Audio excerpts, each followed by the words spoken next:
kembali lagi di MMA, mertua menantu, Aku dong. Kita datangan sepasang Ya, suami manusia istri. hebat, manusia super. Sepasang manusia super, ini sepasang luar biasa sekali. Mereka tidak hanya berpartner di keluarga sebagai suami dan istri, tapi mereka juga berpartner dalam pekerjaan Dan ya. pelayanan, bisnis, dan semuanya. Luar biasa. Yang luar biasa adalah mereka memegang sekolah di mana 90% adalah subsidi. Bahkan beberapa hampir-hampir tidak membayar. Dan mereka sudah menangani ini lebih dari 20 tahun. Dan selama perjuangan di mana COVID dan kemudian pernah di demo dan pernah juga mengalami yang namanya tidak ada uang, guru-guru tidak bisa mendapat PK, dituntut dengan Depnaker, tapi mereka melewati dengan sangat luar biasa. Mereka mengalami masa-masa di mana anak mereka juga menjadi korban dalam tanda kutip, tetapi mereka sekali lagi melewati dengan ketenangan yang luar biasa. Bahkan sekolah terus berkembang dari TK sampai sekarang S2 dan bahkan di beberapa tempat di seluruh Indonesia. Ini pasangan super yang ada di depan kita. Nah, mulailah dari Bapak Sugi dan setelah itu kepada istri. Pertanyaan pertama nih ya, coba tolong ceritakan kondisi pertama memulai sekolah Mahanaim ya. Terus kok bisa mau, kok bisa kuat, kok bisa sampai sekarang, begitu. Itu bagaimana itu? Ya mungkin awalnya kan apa ya? Ya kita ini kita tahu kita ini suka dengan dunia pendidikan, awalnya seperti itu ya. Padahal dulu nakal ya. Iya betul, betul. Artinya ya itu untuk membalikkan keadaan lah begitu ya. Tadinya nakal, sekarang ya ini caranya bagaimana saya mengembalikan generasi ini kepada jalan yang benar begitu kan. Nah kalau awalnya ya semuanya nggak ada yang mudah ya Bu ya begitu ya. Dari awal emang kita tahu ini sebuah pelayanan, ini sebuah pergumulan yang luar biasa karena anak-anak yang ditangani juga bukan anak-anak yang mudah begitu ya. Sekolah yang kita pegang pun juga konsepnya berbeda dengan sekolah-sekolah yang lain begitu ya. Itu pasti nggak mudah, cuman ya dalam anugerah Tuhan kita bisa lewati lah semuanya begitu ya, walaupun dengan cucuran air mata lah, dengan mungkin dikatakan jalannya terseok-seok, tapi sampai mungkin 20 tahun lebih ini saya tetap melihat ada penyertaan Tuhan begitu. Pasti ada masa-masa yang paling berat ya Ibu Iren, terutama pada waktu itu di mana masih menghadapi tuntutan dari Depnaker dan kemudian sedang hamil dan tidak ada uang sama sekali. Nah, coba bisa cerita bagaimana sih bisa kuat dan menang melewati itu? Jadi memang kita melewati masa-masa sulit ya, karena ada beberapa guru memang mereka tidak bertanggung jawab dalam mengajar. Jadi kita memutuskan untuk menyelesaikan kerjasama, tapi mereka tidak terima. Dan saya harus menghadapi karena mereka marah, mereka melapor kepada polisi, ke pengadilan, ke Departemen Tenaga Kerja, ke Dinas Pendidikan. Dan di masa seperti itu rasanya saya tuh pengen ikut marah ya. Karena semua situasi menjepit dan saya sedang dalam keadaan hamil 8 bulan. Tapi yang membuat saya melihat bahwa dalam segala situasi sulit adalah begini, saya dengan Pak Sugih ini adalah orang yang kami ini berbeda banget. Saya punya gaya sendiri, beliau punya gaya sendiri, tapi setiap kali ada tantangan, nggak tahu kenapa kita ini kan mulai dengan visi misi yang sama, berdiri buat anak buah, buat anak-anak yang membutuhkan bantuan dan pertolongan dan kesempatan pendidikan terbaik. Jadi di saat sulit seperti itu kita ini saling menemani, walaupun dalam diam ya istilahnya. Wah, itu keren banget tuh menemani dalam diam itu. Istilahnya dia tidak memaksa kehendaknya dia, saya juga nggak memaksa kehendak, tapi kita punya pikiran masing-masing berjalan. Nah, menurut saya itu salah satu kunci dasar ya adalah mempunyai visi misi yang sama ya. dasar yang sama bahwa apapun at any cost dengan segala harga, kita punya visi misi, kita lakukan yang terbaik buat apa yang dipercayakan di tangan kita. Sebuah pendidikan kah, sebuah masa depan, sebuah kesempatan, sebuah jalan keluar dan sebagainya. Jadi kita itu lebih ke tidak mencari kesalahan satu sama lain, tapi lebih ke jalan keluarnya apa. Ini sudah terjadi. Jalan keluarnya bagaimana dan apa yang terbaik, seperti itu. Dan kemudian kita saling percaya satu sama lain dan berjalan dan menyelesaikan satu demi satu. Dan itu dalam 1,5 tahun ya masalah itu selesai. Loh, itu yang maaf kata ya, kamu menghadapi di teror, menghadapi polisi, menghadapi kehamilan, menghadapi kondisi tensi yang sampai 180. Mentok ya. Orang lain itu akan menyerah dan mati istilahnya ya. Tapi apa yang menjadi sumber kekuatan? Yang menjadi sumber kekuatan karena saya tahu saya punya teman. Cuma itu? Ya, jadi saya tidak menghadapi sendiri, yang pasti ada Tuhan. Tapi ada orang di samping saya, walaupun kita tidak saling memaksakan kehendak ya. Tapi kita hadir. Nah, seringkali menurut saya banyak orang di tengah masa kesulitan, kadang-kadang nggak butuh suara rame, suara pendapat yang ini yang menekan, yang menambah beban pikiran, tapi butuh kehadiran saja cukup. Dan itu membuat ketenangan sampai kita menghadapi satu demi satu. Nah, dari sudut Pak Sugi ya, pada waktu masa-masa seperti itu ya, apalagi maaf kata ya sebagai seorang bapak, waktu anak Yehuda lahir dan didapati anak itu cacat gitu ya, apa yang terjadi? Maksudnya apa tidak pengen marah dengan Tuhan, menyerah, keluar? Apa sih yang bisa membuat sampai hari ini berdiri? Ya kalau secara manusianya sih tetaplah ya. Istilahnya pengen membalas semua kejahatan dengan kejahatan itu kan pasti ada. Cuman ya buat saya tetap ngelihat itu sebagai sebuah kemenangan semestinya begitu ya. Walaupun awal saya lihat kondisi anak saya juga tidak bisa dipungkiri saya marah, saya tidak bisa menerima. Tapi di dalam prosesnya itu kan saya lihat bahwa ini justru lewat semua perkara ini saya bisa ketemu dengan orang-orang yang mungkin punya masalah yang sama, dengan pergumulan yang sama, dan akhirnya saya justru bisa membuat apa yang Tuhan sudah lakukan dalam hidup saya itu saya bisa share dengan orang yang lain gitu, yang mungkin itu dalam saat itu mereka juga jadi dikuatkan gitu. Tapi hari itu ya, pada waktu melihat anak itu, apa tidak ada marah ke Tuhan dan kemudian berontak atau apapun gitu? Ada. Itu karena ini banyak sekali orang yang ya mau tidak mau ya. Yeah. Yang itu kan kita butuh untuk gimana sih melewati. Buat banyak orang termasuk buat saya pun tetap amazed. Bagaimana kalian bisa melewati masa-masa itu? Iya, saya nggak tahu sih. Tapi saya nggak tahu dengan istri saya ya, maksudnya. Ini saking diamnya sampai nggak tahu ya. Cuman kalau saya pernah mengalami seperti ini. Jadi saya hari itu lagi capek gitu kan. Ya udah lagi masih kecil lah istilahnya. Saya lagi gendong dan tiba-tiba dia nggak bisa ditenangin lah istilahnya. Nangis yang saya nggak tahu ini kenapa, udah dikasih istilahnya kalau lapar udah dikasih makan dan segala macam tetap aja nangis. Dan di situ saya sejujurnya pengen give up gitu. Saya marah bener, saya sampai istilahnya sampai muncul dalam pikiran pengen ngebanting anak itu ya. Cuman tiba-tiba kalau saya hari itu tuh saya muncul sesuatu di pikiran, di hati saya itu begini. Anak ini nggak pernah memilih untuk dia jadi seperti itu. Begitu. Jadi ya mau disalahin gimana, ini bukan salahnya dia gitu ya. Artinya ini anak benar-benar ya dalam kondisi seperti ini dia harus diterima, dia harus ditolong, harus didukung, harus digendong begitu. Jadi ya itu yang membuat saya akhirnya saya tahu bahwa ini memang harus dilewati dengan sebuah perjalanan yang namanya mungkin ucapan syukur begitu ya. Tapi yang ajaib buat saya adalah kamu tidak marah dengan Tuhan.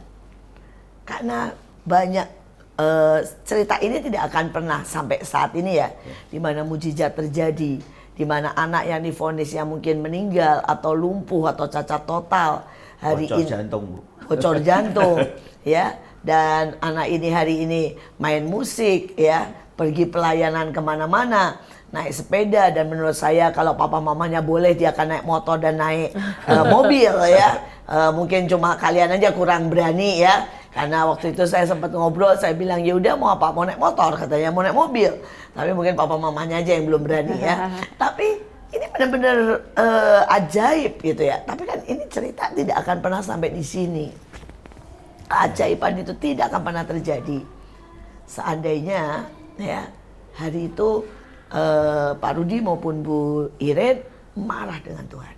Nah, apa yang bisa membuat tidak marah? Orang lain pasti marah. Hari itu apa, Pak? Apa, Bu? Kalau saya ini begini, Bu. Iya. Pak Sugi ini kan orangnya diem ya.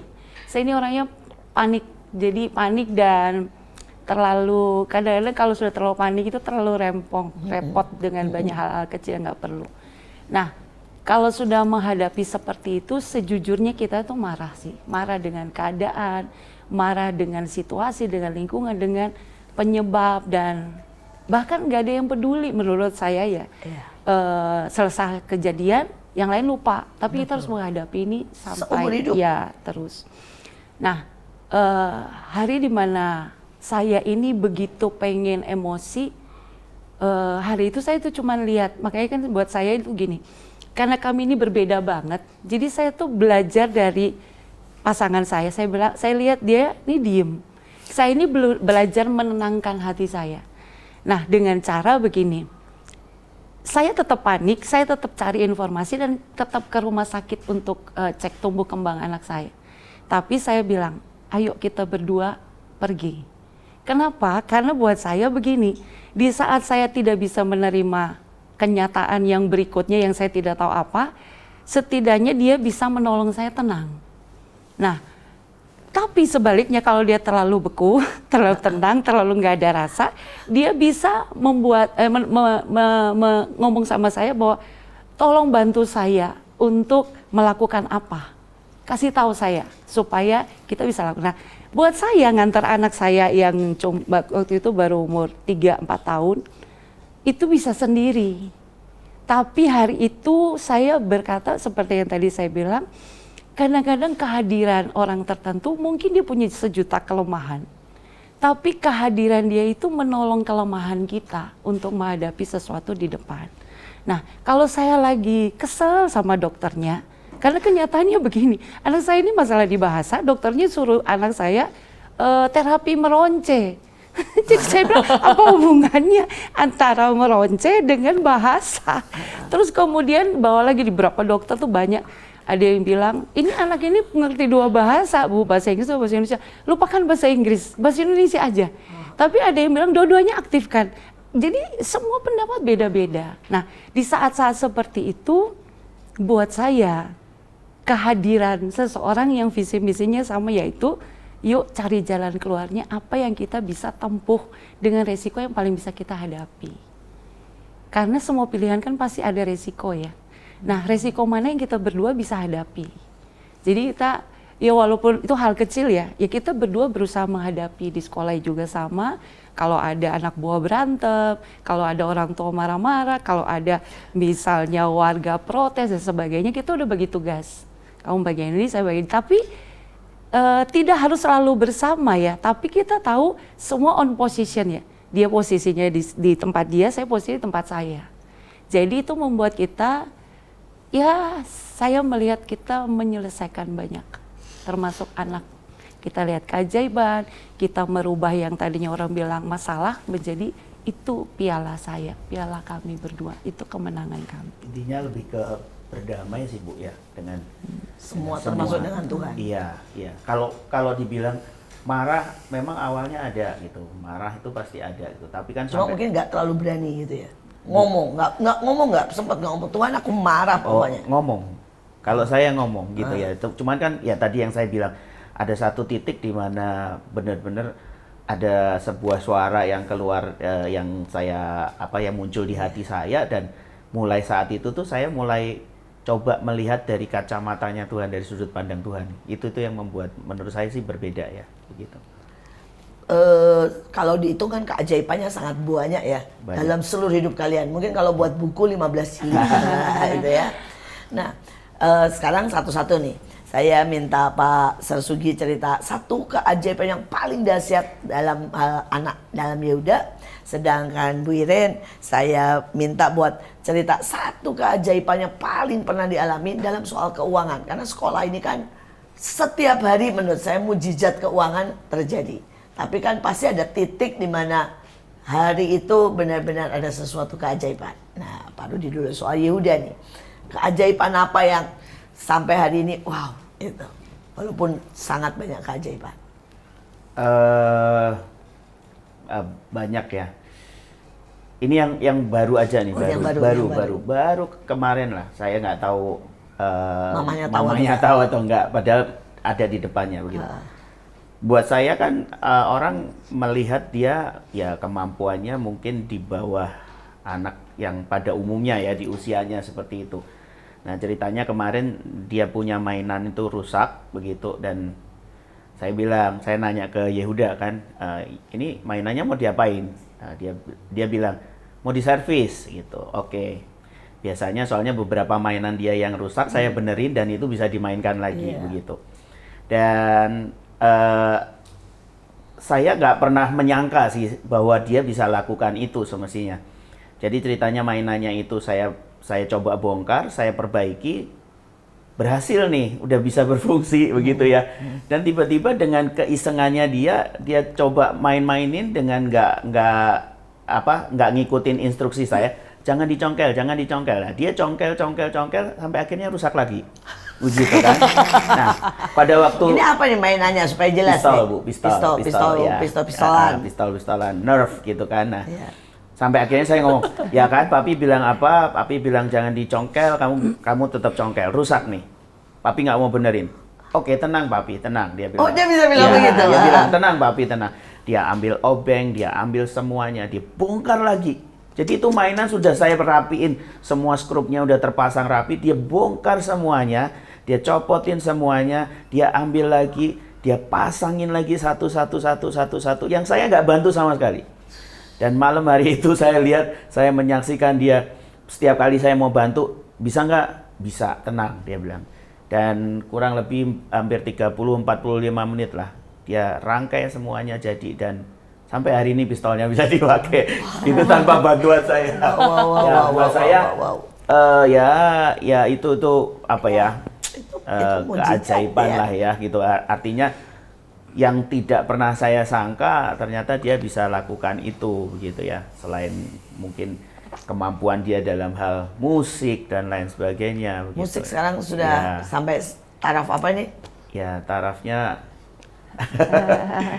kebetulan guru lesnya mau pergi ke Amerika, Bu, jadi dia sedih begitu. Kehilangan gurunya. Sudah tampil. Dan waktu itu katanya protes. Katanya dia pernah saya godain kan, dia masih suka latihan piano. Dia bilang yang salah papa mama. Katanya tidak ada keyboard, tidak ada keyboardnya nggak piano di rumah katanya. Ada apa sekarang sudah dibawa pulang atau belum juga? Belum. Waduh, memang papa-mamanya. Jadi kalau anak itu tidak jadi komposer, tidak jadi pemain ajaib, yang salah papa mamanya loh ya. Nah terus dari pihak Bu Iren tadi, kesaksian apa yang buat di sekolah yang sangat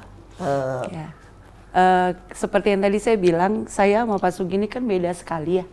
Seperti misalnya begini, kalau kerja bungkus sembako aja, saya tuh orangnya pengen lengkap satu beras, gula, kopi itu jadi satu ya lengkap. Nanti mana yang ada yang nggak lengkap baru belanja. Kalau Pak Sugi ini beras, kopi. Jadi kita ini hal kecil itu seringkali berantem di tempat kerja karena cara kita berbeda. Tapi itu membuat kami itu belajar bahwa kita itu trust dengan memberi area ya.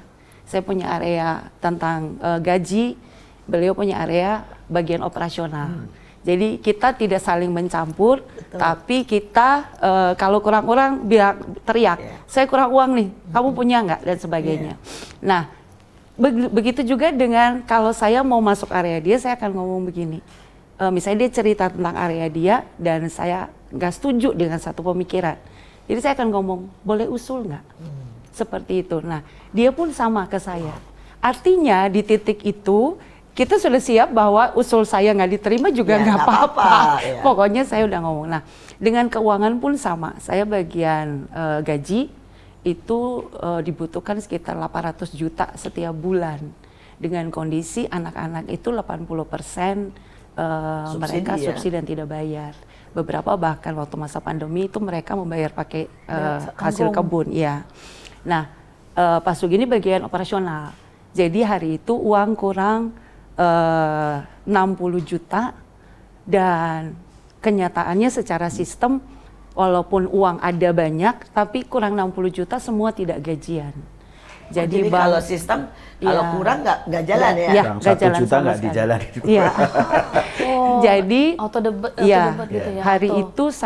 Hari itu jam 8 saya ditelepon sama bank dibilang saya tunggu sampai jam 9:30 tidak ada uang masuk 60 juta tidak gajian. Nah hari itu langsung saya cerita ke Pak Sugi dan saya bilang ayo kita berdoa. Tapi berdoanya jadi seperti yang tadi saya bilang kita ini punya visi misi sama, punya saling trust tapi kita tidak selalu bersama mengerjakan renteng-renteng gitu enggak.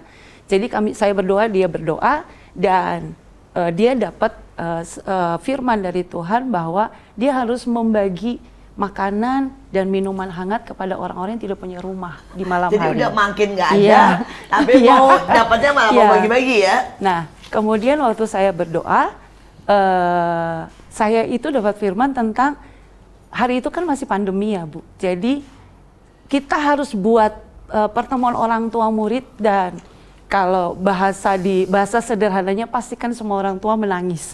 Cuman maksudnya bukan gitu, maksudnya gini.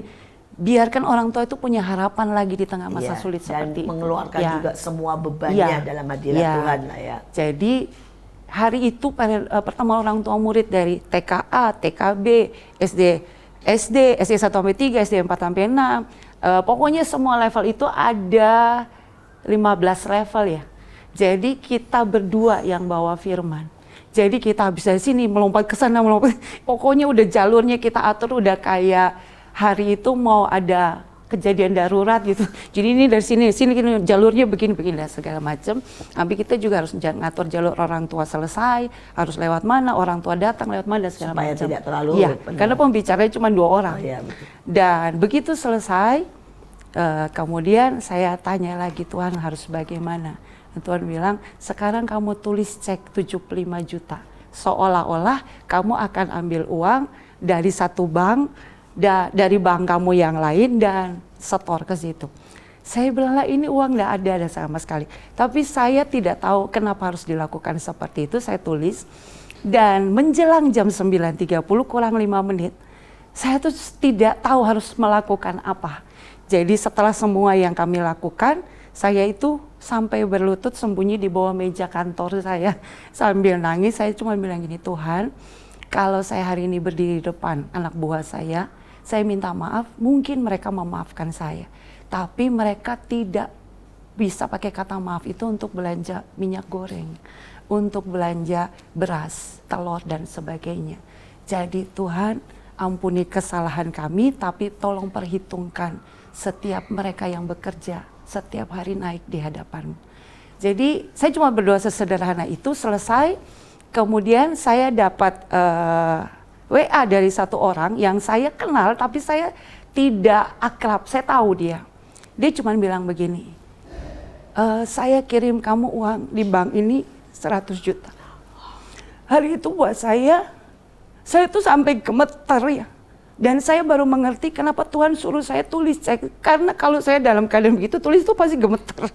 Kalau gemeter tanda tangan saya pasti ditolak sama bank. Jadi saya baru mengerti, saya bilang 5 menit saya telepon bank itu yang lain. Saya bilang 5 menit saya ke sana, tunggu saya. Dan saya telepon anak buah saya bilang lari cepat sekarang ke bank. Dan hari itu gajian. Cuman saya tuh melihat bahwa kita itu butuh untuk yang namanya trust, percaya sama saudara kerja kita, tapi juga percaya sama Tuhan dan melakukan yang kita bahkan tidak tahu di depan akan terjadi apa. Cuman saya hari itu tiba di titik saya lihat keajaiban sih. Saya lihat keajaiban. Ajaib, ajaib, ajaib. Jangan kemana-mana, tetap stay tune di MMA. Inilah MMA Mertua Menantu. Aku Akur dong. dong.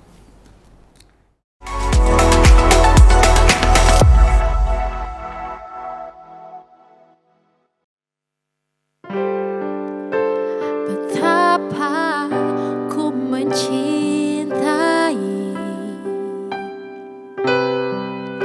segala yang telah terjadi,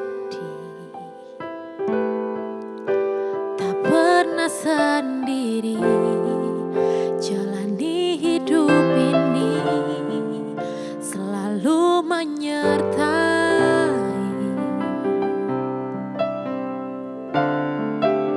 Betapa ku menyadari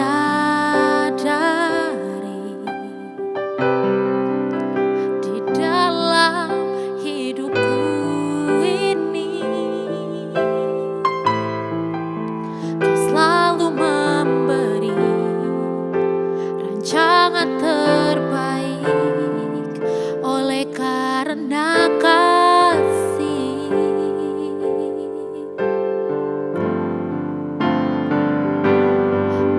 Bapa, sentuh hatiku, ubah hidupku menjadi yang baharu, bagai emas yang murni. Kau membentuk bejana hatiku. Bapa, ajarku mengerti sebuah kasih yang selalu memberi, bagai air mengalir yang tiada pernah berhenti.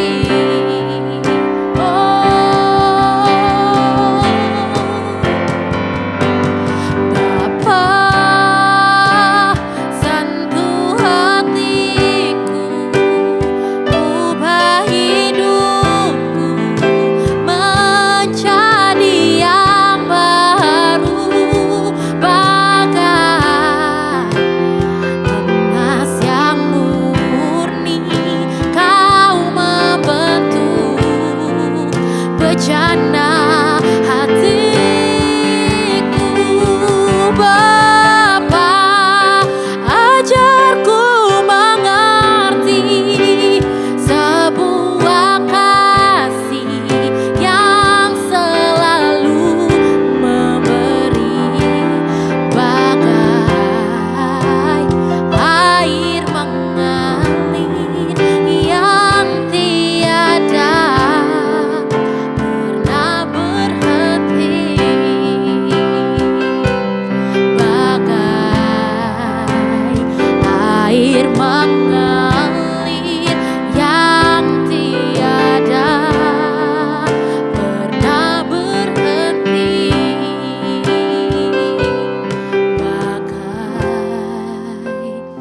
air mengalir yang tiada pernah berhenti.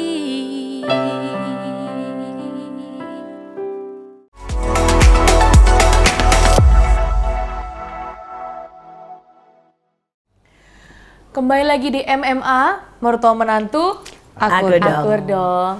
Kita masih dengan pasangan yang sangat luar biasa, dengan Sir Sugiharto dengan Miss Iren. Jadi udah banyak cerita ya soal anaknya. Dan sekarang mungkin mau tanya sedikit nih, kan tadi bilangnya beda ya, mungkin sifatnya berbeda, cara Gayanya bekerjanya beda. berbeda, nyusun sembako pun berbeda gitu ya. Nyusun sembako terbeda. Terus gimana? Tadi kan sempat bilang ya, oh ada area-area. Tapi ada nggak tips-tips atau misalkan cara-cara menghadapi, kan ini sebenarnya banyak mengerjakannya bareng, sebenarnya kan banyak bareng, walaupun ada area-areanya. Cara-caranya gimana sih gitu agar mereka tetap bisa bekerja sama lah dan nggak emosi. Dan nggak emosi, karena sembakonya apalagi kalau ternyata lagi puncak-puncaknya ya. Puncak-puncaknya. Gitu. Soalnya ini pengalaman aja sih, makanya buat kami tuh kagum banget gitu. Saya dan suami saya, karena kami juga tahu bahwa kami berbeda, kami tuh sampai bikin pernyataan sebelum menikah bahwa kami tidak akan satu gereja, tidak akan satu pelayanan, tidak akan ada satu pekerjaan, ya supaya tidak menimbulkan tidak ada konflik teritorial ya. Teritorial. Kemudian di rumah kami bagi tugas benar-benar. Jadi misalnya soal keuangan, soal rumah tangga itu urusan kamu. Soal sekolah anak-anak, soal ini urusan bapak. Gitu ya maksudnya. Jadi kita tuh sampai bagi teritorial seperti itu supaya tidak ada konflik. Karena kami tahu begitu kami bersatu, dua kepala dan dua pemimpin yang pasti akan berantem. Dan ya itu terjadi, kami harmonis luar biasa. Tapi sampai suami saya terakhir, kami tetap tidak satu pekerjaan, tidak satu pelayanan, dan tidak satu gereja. Ya itu karena keputusan itu ya. Nah tapi ini kan sudah 20 tahun bersama, itu kami amazing, ya amazing. Gimana itu caranya? Ya kalau dibilang nggak ada konflik ya nggak juga lah Bu, tidak seindah warna aslinya.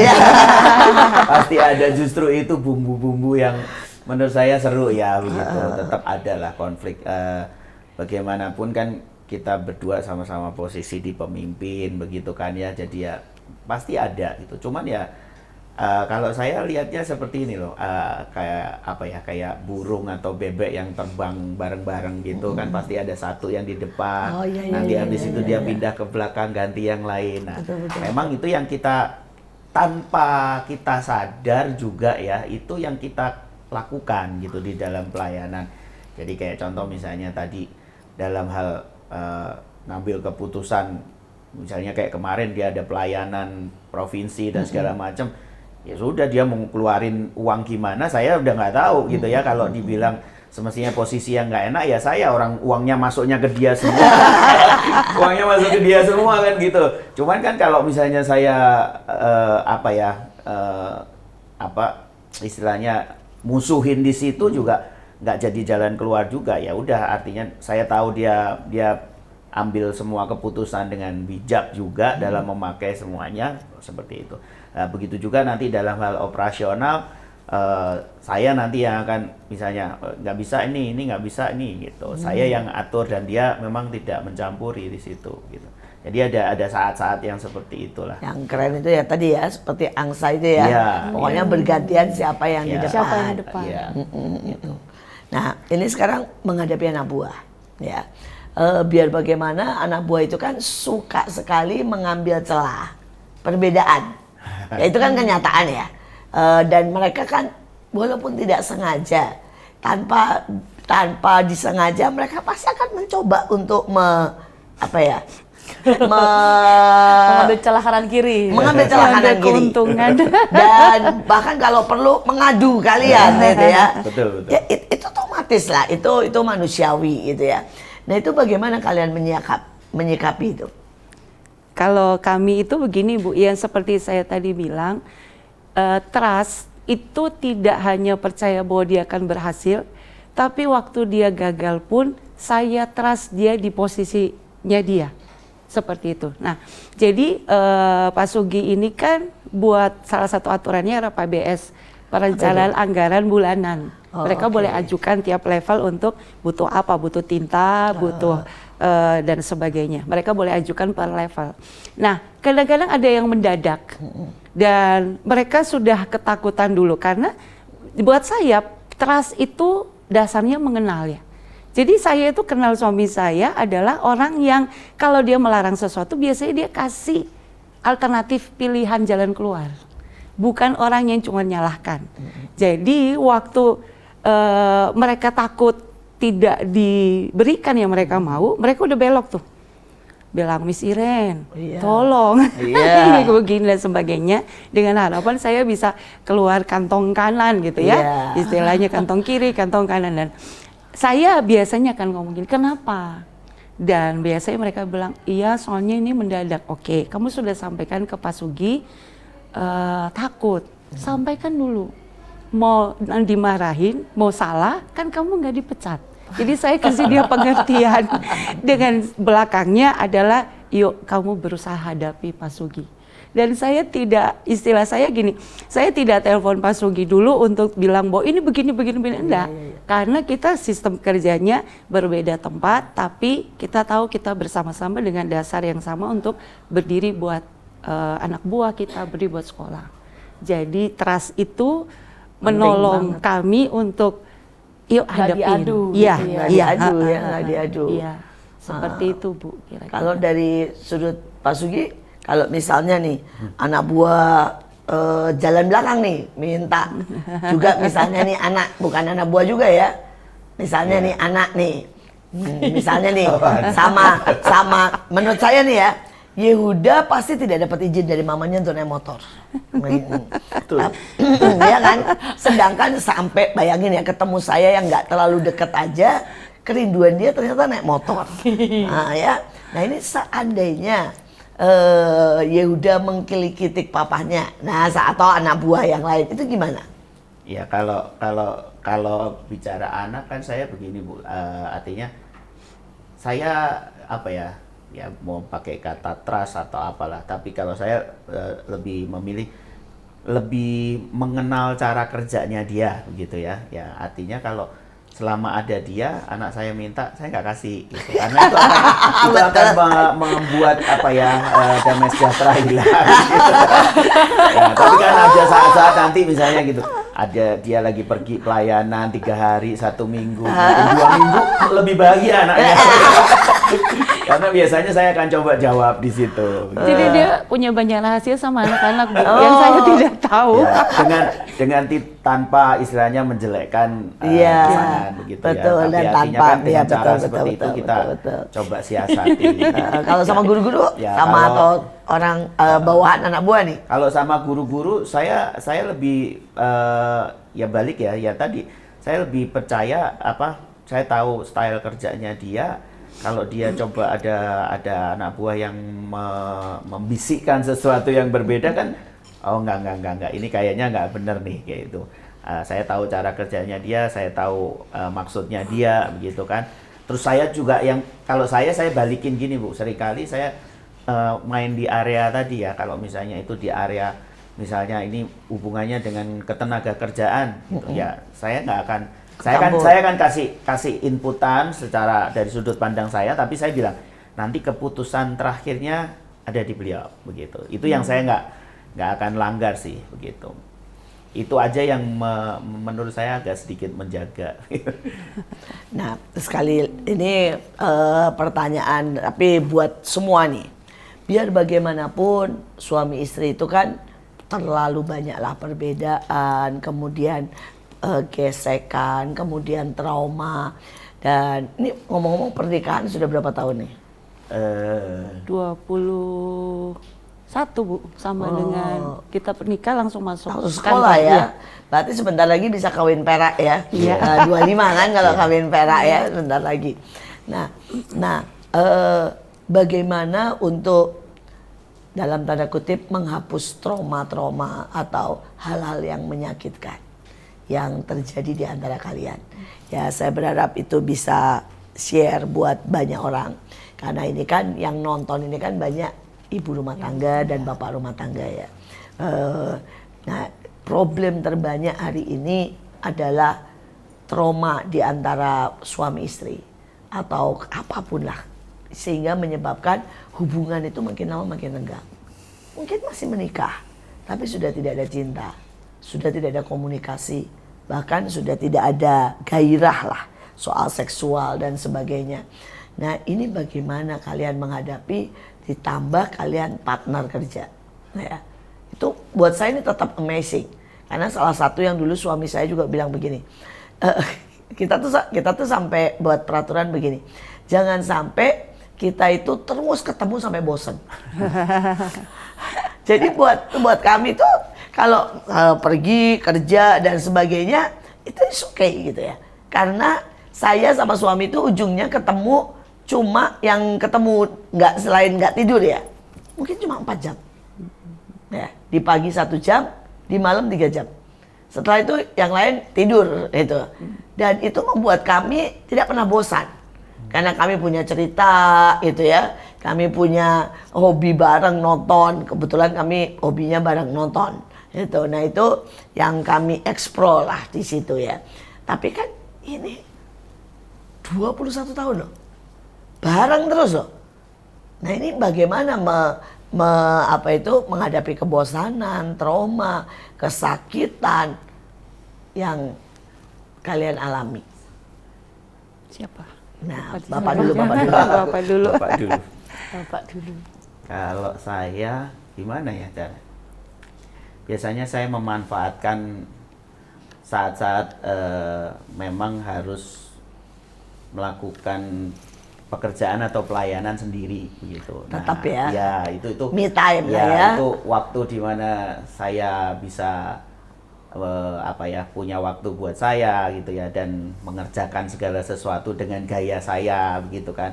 Ya itu sih, itu lumayan. Biasanya kan kalau misalnya habis pelayanan seminggu itu pulang ya kok jadi kangen gitu Iya, kan, ada itu begitu ya. sparknya mulai lagi ya. Itu ada ya. Memang saya nggak tahu dengan dia, cuman kalau saya biasanya saya akan manfaatkan yang seperti itu, kayak misalnya sekolah begini ya.